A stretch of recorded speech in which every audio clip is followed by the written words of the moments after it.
I've been pretty busy the past 2 months trying to get my 86 Caprice back running again.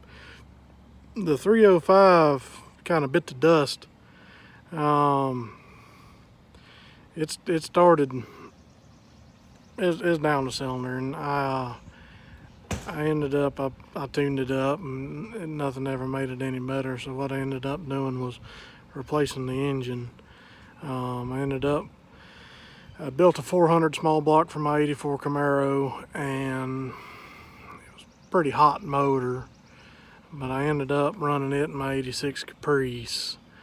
I'm glad to have this car back on the road, and I'll show you a little bit about it. When I built this 400 small block, I wanted it to look like a stock 305 that would have come in the Camaro originally.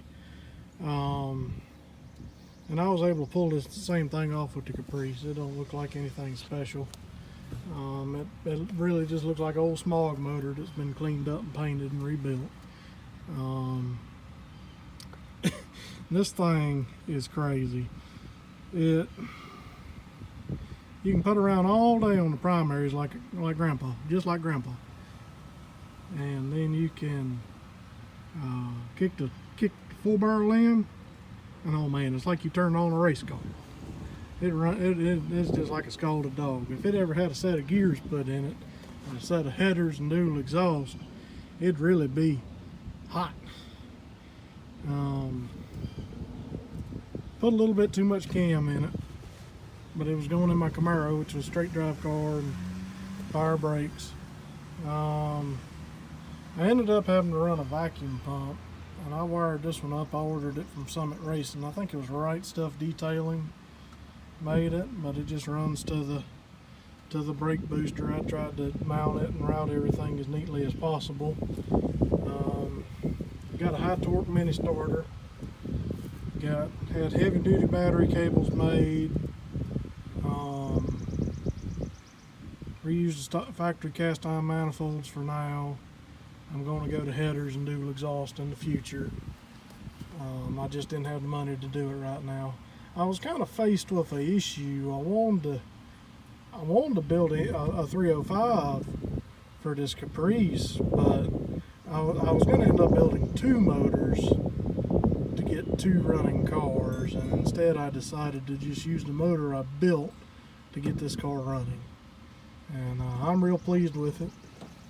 This engine started life in my 79 Chevrolet four-wheel drive.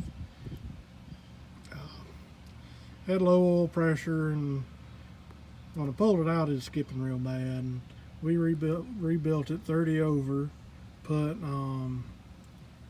flat top pistons in it. It's got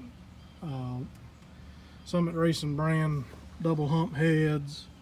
It's got a Wine high-rise intake. It's got the Holley carburetor, Holley 650. It's a wannabe double pumper. It's not a real double pumper, but it's got the big chrome line that looks so pretty hanging under there.